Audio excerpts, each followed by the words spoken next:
Hey guys, how's it going? My name's Adam Vox, and welcome to Hotfix News Episode 2 Tech Edition.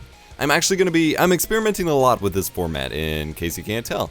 And for this, I'm going to be splitting this up between the gaming side of news, because I did cover some gaming stuff in the previous one, but I'd like to produce something like that for my gaming channel. So, link to that will be in the description below. Link to the gaming version will be in the description below. But this is the Hotfix News Tech Edition, and then I'm going to cover the gaming topics in the Gaming Edition. Now, for those who are going to ask, the mic that I am using is obviously not my main mic. My main mic is the Electro Voice RE20 that is over here. This is the SE Electronics X1 USB condenser microphone. Sounds really nice. Still running through and testing it. I don't even need to wear my headphones. I don't know why I'm wearing them right now, but I'm running it through the last stages of review before I have to return it. Weird noise behind me, but I haven't actually started reviewing it, so I gotta hurry up and use it. So I'm doing a lot of tests with it. So that's this microphone that you're seeing here. You probably won't see it in future episodes, but I'm experimenting with the format a little bit here, so stick with me. So we've got quite a few topics today. I will try my best to include the time codes when available. Someone asked for that in the last episode. If you don't see them on an episode, feel free to contribute them, as it's probably just because I didn't have enough time.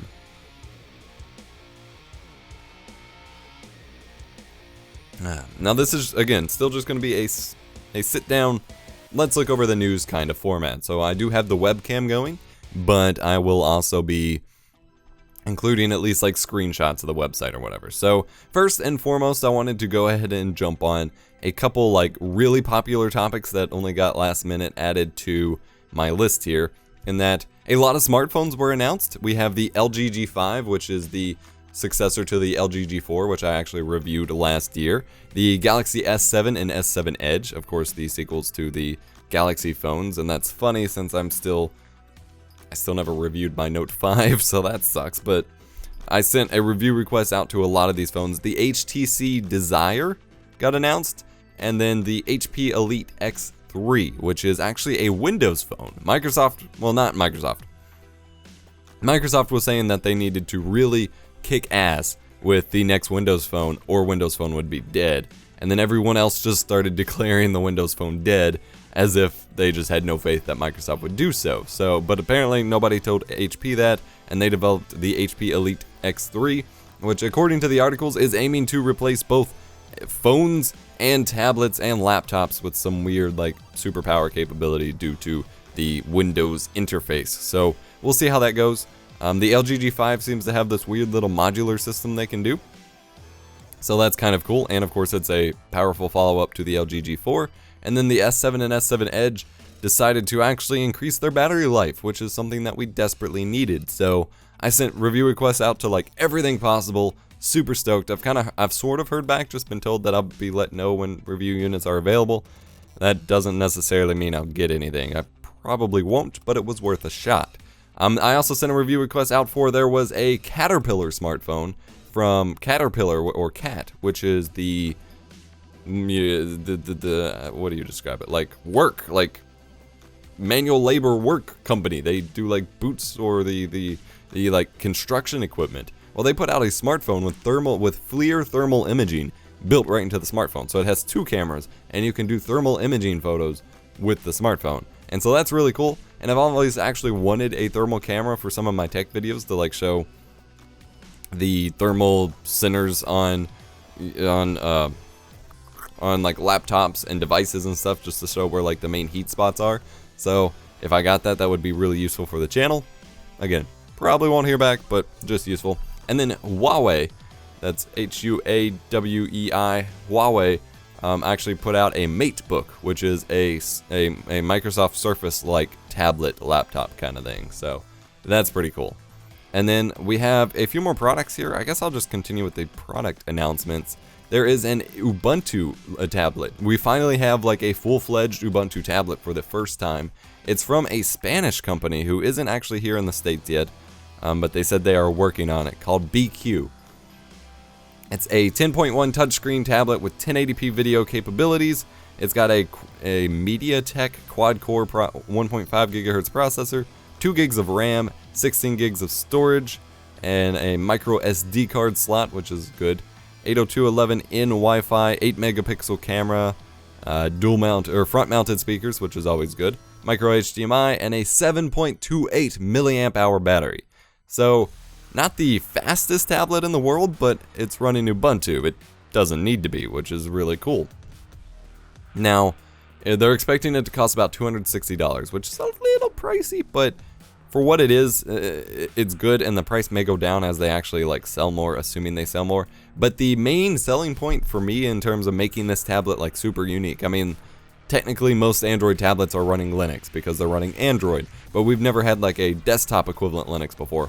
But actually, if you hook this up to a TV or monitor or whatever, you can actually set it up to make it a PC as well. And that's what their actual quote here is: "We're not out to win the tablet market. We want to win the reinvention of the PC experience by essentially making the tablet function as both like a full-fledged Ubuntu desktop PC as well as the tablet interface." That is what I've wanted from a tablet or small device for a very long time. So I really hope they can pull it off because it's really cool. I sent a review request to them, but that's when they said they're not in the States.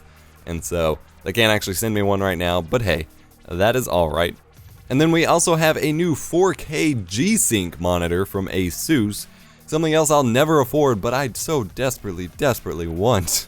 It is the ROG Swift PG27AQ.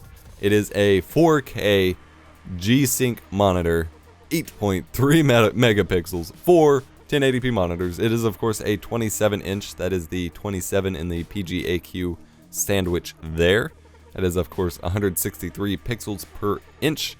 And you will pretty much need a 980 Ti or 3 or 2 to actually like use it.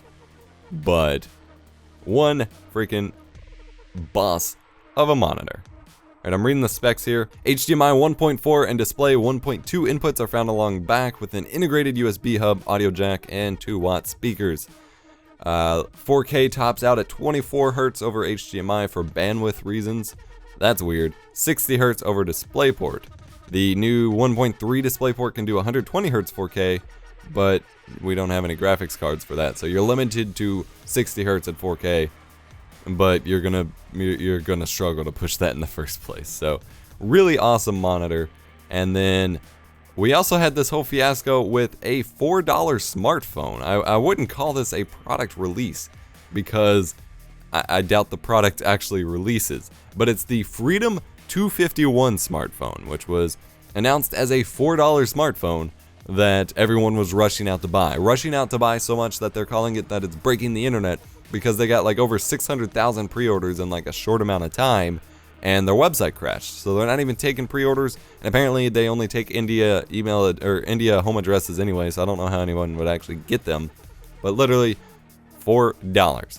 The problem is when members of the press actually got their smartphone, it wasn't that. So the original Freedom page, and again I'll have these images up, had an image of a phone that actually resembled quite a bit the standard Android phone, of like the speaker being up here with the dots next to it, just your typical Samsung-esque Android phone.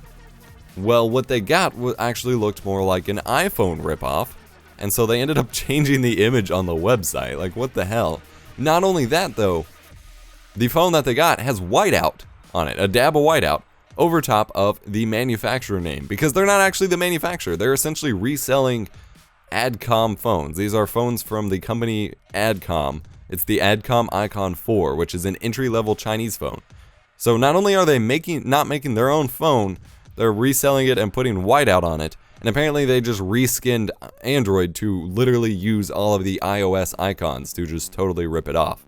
This is the just sketchiest phone situation I've ever seen. I was gonna pre-order it so I could, have it to talk about in a video, but again, they're not actually able to sell it anymore, so pretty freaking crazy if you ask me. Alright, we've got a few other bits of news here. There is a YouTube scam going around. Do not click on anything from emails that ask you to like verify your account or anything like that from YouTube unless you like know in the YouTube dashboard that you're getting it. This one is the latest scam, and granted, if you read it, you see the typos and you understand that it's not legit, but a lot of people don't read. They just click, oh, I need to verify my account. Click. And this one will, of course, steal your account. It's not a real email, and it even says that you will no longer be able to access Amazon services. O avoids suspension. It's supposed to say or, but it says O. But obviously, Amazon services has nothing to do with YouTube. So, again, read your emails before you click those links, but definitely don't click that one. Coming up, we also have that you can now donate your old USB drives to help fight North Korean brainwashing. This is just a really cool headline, but essentially, so essentially they're saying, nowadays nobody really uses flash drives anywhere near as heavily as we used to like 4 or 5 years ago, because we have Dropbox, Google Drive, email, the cloud, and all that stuff. But apparently, the New York-based Human Rights Foundation and Silicon Valley nonprofit forum 280 launched a program called Flash Drives for Freedom. And essentially they're collecting all the flash drives that they can from Americans and shipping them to North Korean defector groups. These are activist organizations that essentially are trying to fill the drives with Western and South Korean films and TV shows and smuggle them into North Korea so that North Korean citizens have access to the outside world and aren't just totally brainwashed into North Korean communist bullshit. Again, this is kind of a hilarious title and proposition, but at the same time, it's kind of important. That's a really good thing, and that's really cool to see. So if you have extra flash drives lying around that you don't need, consider shipping them to Korea. Alright, what else we got here?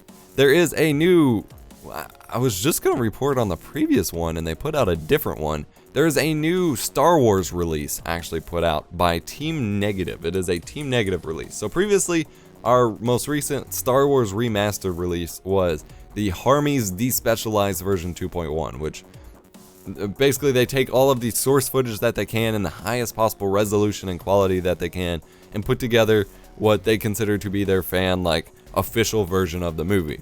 Well, this team somehow got a hold of the original 35mm silver screen negatives, or film slides of the film, and have put together a beautiful 1080p version of the movie. It is a 25GB MKV or 25GB Blu-ray ISO that you can download. It's 1080p, full audio, full English audio.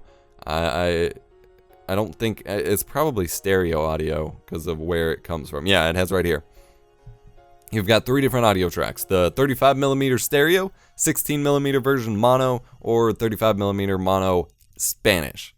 So 3 different audio tracks. It's got the theatrical trailer, artwork folder, extra documents, and then it's got they're also making a 9GB MKV MP4 720p version, but that one's not out yet.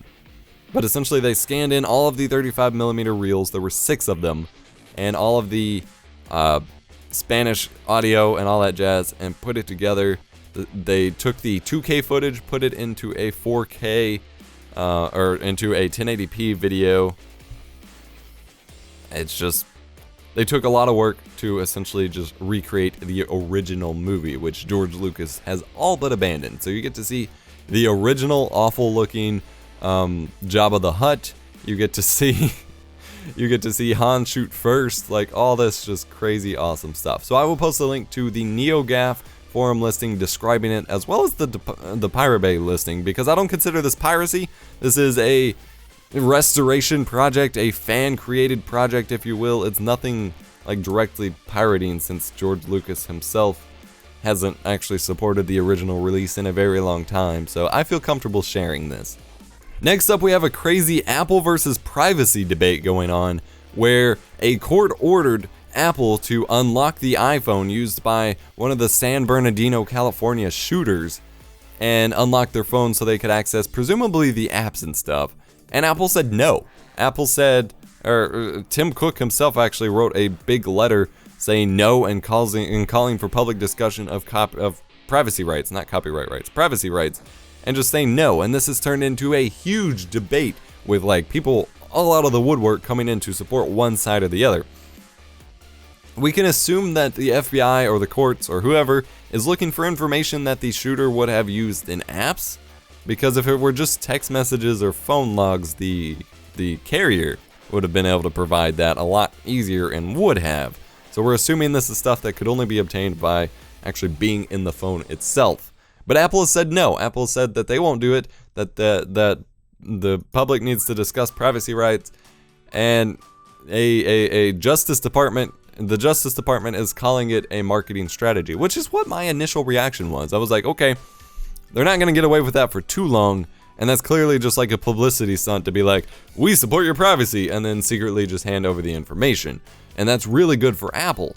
But they're actually standing by it to the degree that Donald Trump himself has called for a boycott of Apple while tweeting from his iPhone. So that's a massive screw you to Donald Trump. Not that he needed any more like screw yous thrown at him, not that he wasn't seen as the stupidest candidate we've probably ever had, but it's just very ironic that he's like, let's call for a boycott of Apple, tweeted from his iPhone. Frankly, that's a reason for me to support Apple. Donald Trump wants to boycott Apple while still using Apple products. Justice Department calls it a marketing strategy. Consumers are supporting it by buying more iPhones, apparently, and Tim Cook is standing by what he said. And then John McAfee, the developer of the original McAfee? It's probably McAfee. I've always said it McAfee. Who developed that original antivirus software and has been on the run with a scandalous life of hookers, blow, and treason or something, has agreed to actually build a team and do it for the FBI. The problem here is the technology required to unlock that phone being developed would be technology that would unlock every smartphone, like every iPhone ever. Like, it's not just, oh, we need to target that specific phone. It's that they need to develop a key that would unlock all iPhones. That's kind of a problem, especially a lot of people don't want that put in the hands of the government or McAfee's random team of rogues. And an interesting point McAfee brought up is that he would be able to assemble the team of the greatest hackers in the world because these are people that the FBI would not actually hire, because these are people who smoke pot, which is apparently the FBI's biggest reason, or the FBI and NSA's biggest problem in recruiting hackers is apparently most of them smoke pot, and so they can't hire them.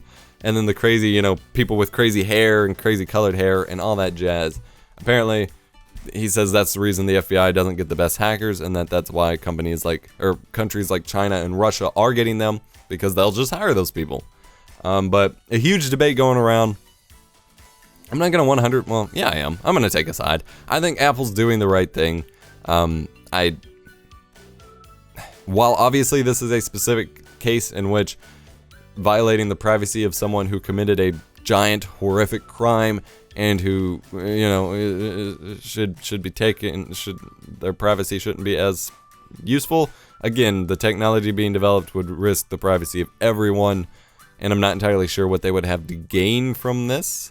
I mean, I guess they could learn information about the shooting, but I don't know. There's a reason it's a debate, and people are becoming very polarized about it, so Alright, I did want to jump back in here on the iPhone debate here. I am adding this in after having finished the episode. I did check Facebook real quick after I stopped recording, and I noticed, Bill Gates backed the FBI saying that they should, or Apple should unlock the iPhone.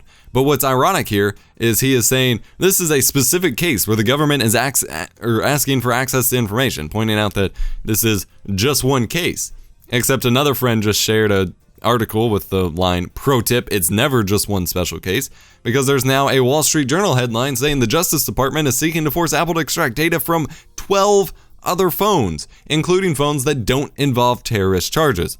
So it's literally, they were using that as like a gateway to get into pretty much everyone's phones. That's where the line should be drawn. Not cool.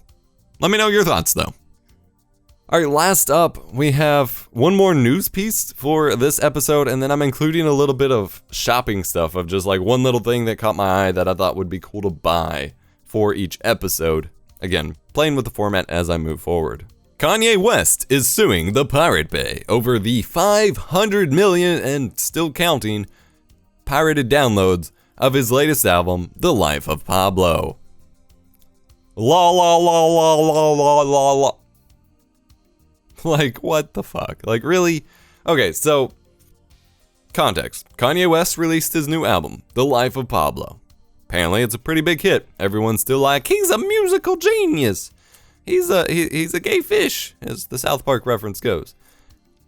And he decided that instead of, using the music services that we're all used to using to legally obtain music, such as Spotify, or it may not even have been on iTunes. Honestly, I pay zero attention to Kanye. I saw that he was $50 million in debt, and that he was posting a lot of just weird, Jaden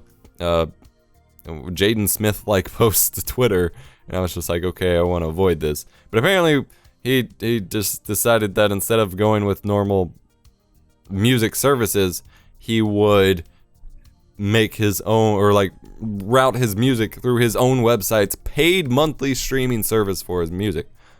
So essentially that limits consumers' ability to get the music. So within 24 hours, the album was downloaded from the Pirate Bay about 500,000 times. And it's still, Tidal. Tidal is the app that his music is made exclusively available through. It is a high-fidelity music streaming site. Seems like a decent service, but not a service that's massively used, and his music is exclusively available through it. So the download's probably down to, or up to 1 million at this point. And so he's pissed. He's like, I'm millions of dollars in debt. Nobody's paying for my album because he put it in the wrong place, and he's suing the Pirate Bay. We haven't heard of someone suing the Pirate Bay before. So A, he's not going to get anywhere with this, most likely. I don't see how. And B, the Torrent Freak actually put out an article saying, please, please, please keep going with this, because all he's going to do is just raise awareness about the Pirate Bay. I'm going to end the episode on this note. Again, we're still going to have that shopping bit, but I do want to rant about this for a bit. So, I'm not an advocate for pirating things in general. Regardless of whether I do or not, I'm not a huge advocate for doing it. I'm not going to be like, go pirate whatever you want. But I do want to point out the context that's always been described for the past 10 years of where piracy is strongest. And that's when the legal way of obtaining something is way too inconvenient or anti-consumer. Such as ridiculous Uplay DRM that prevents people from actually playing games because it's too restrictive to actually let you play the game. This has been a problem. This isn't Uplay, but one of the Mass Effect games, it was almost impossible to play legally because installing it and launching it just wouldn't work. And so everybody just went and torrented it because that was the only way they could actually freaking play the game. And B, well, that's the big thing, is when your legal way of doing it isn't set up in a right way. So that's why Game of Thrones was being pirated so much, because HBO wouldn't get up and get with the times and go online. They did HBO Go, or HBO Now, or whatever it's called, and tons of people went to it. It's a lot more accessible. If they were to go on to Hulu or something like that, it would be way more accessible, and there'd be even less excuses to pirate it. Same thing with music. If I can't go to iTunes or Spotify to listen to your album, then I'm going to torrent it, because I have legal means with which I want to buy, obtain your music, and you're not letting me. While obviously there's still moral negativity towards pirating and there's still legal repercussions potentially, there's justification. And he screwed up, and he's only going to make it worse. So lastly, I just wanted to point out this little set of Iron Man dudes that I found on eBay that I would like to buy. And if you have geeky interests like me, you might also want to buy.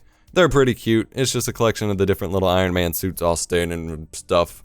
Just pretty cool. Just wanted to share it with you. Again, just little goofy things that are off the beaten path that I wanted to buy and thought someone else might want to. So thanks for watching, guys. I do hope you enjoyed. Go check out the gaming side of this. Damn you, phone. Go check out the gaming side of this over on my gaming channel, youtube.com/eposvoxgaming. Link in the description below. Leave me a like, subscribe to the channel, leave me a comment. If you're listening to this on iTunes, I may actually be putting this up in podcast form on iTunes. If you are listening on iTunes, give us a review, give us a rating, tell us what you thought about the podcast. Come over and check out my YouTube channel as well. That was the gaming channel URL I just listed. youtube.com/eposvox is this one. This is where you're going to find the rest of the informations about this podcast thing. http://videotutorials.tech is a new alternate URL for my website. Pretty cool. And otherwise, I'll catch you in the next one.